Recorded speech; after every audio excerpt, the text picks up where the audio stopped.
Hey, Michelle Cedarberg here with a bit of a confession. I have been absent from my weekly messages and videos, and it's for no other reason than I haven't felt like it. Yes, I have been busy with a lot of presentations and some other projects, but I'm usually able to handle all of that and more and still be inspired to curate my weekly messages. But I have lacked motivation. Maybe I'm tired of talking about COVID. Yes, I'm definitely tired of talking about it. And I guess I didn't want to blather on about that or anything else until I felt I had something worthwhile to say. And nothing has been coming to me. And that's not normal for me. I got my first COVID jab on April 22nd, and that day felt like hope. I believe that if we can get enough people to herd immunity, we'll be moving closer to the life we once knew or some version of it. And I'll be honest when I say that that feeling of hope only lasted for a few days for me when I realized we're still a long way from the finish line. And yes, the jab was a good first step, but if you're like me, you hoped that life would be back to normal by now. And instead, we are forced into a waiting game with an unknown end. Yep, life is feeling a little bit groundhoggy. I just made that word up. And it's been impacting my energy and focus. And I'm wondering if you can also relate. Let's take a closer look at that. Groundhoggy, a situation in which a series of unwelcome or tedious events appear to be recurring in exactly the same way. Groundhoggy. Now, I'm a pretty resilient person. I'm a literal motivational speaker and coach, for God's sake. So when I get out of sorts, I get impatient with myself. You should know better, Michelle. But why should I? Just like you and the rest of this planet, I have never been through anything like this, a once in a century global health crisis with all sorts of question marks and uncertainties attached to it. I don't have all the answers. So in expecting that I should have them all, I mean, where's the self-compassion in that?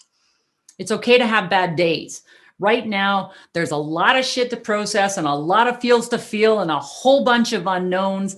And we can't always dismiss the heaviness of all of that by pretending at fine. So I haven't been fine. Still, it's hard for me to admit that I've been struggling, but I am human and I know that I'm not alone. Over the last several weeks, I've been trying to identify exactly what it is that I've been feeling because I'm not depressed. I'm just not at my best. And I read an article in the New York Times that gave me my answer. It turns out that I am languishing. Oh, look at that. I am languishing, which is to say that I have been feeling stagnated and a bit empty, operating somewhere between depressed and flourishing, plodding along in the muddy middle, trying my best to stay positive despite the current circumstances and not always succeeding. In a word, I've been feeling blah, and it's hard to motivate others from that space. The article energized me though, because I realized that I have a lot of tools in my speaker, coach, author toolbox that provide the cure for languishing. And it's time to put them to use, I think, for both myself and for you if you are feeling it too. I've been working on a project that I will be sharing next week, a free mini program that will provide the reset I know that I need and perhaps you can benefit from too. I'm pretty damn excited about it, and I haven't been able to say that for a while. For today, if you can relate to anything that I have been sharing, that feeling of stagnation, of languishing, and of blah, know that you are not alone. Be kind and gentle with yourself as you work through it. Phone a friend, get together, physically distanced, and have a conversation, a good old rant or frustration dump. Move your body daily, preferably with Mother Nature. Take a nap if you need it.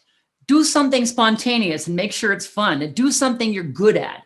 And if the feels you're feeling are heavier than you can manage, ask for help. There's never shame in that, especially in more than a year into this global health crisis.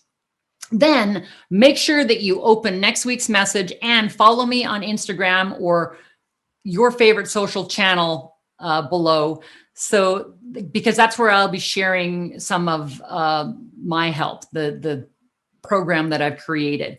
And hey, if you've got some tips to share on beating pandemic blahs, share them in the comments below because I would love to hear them. Crazy times.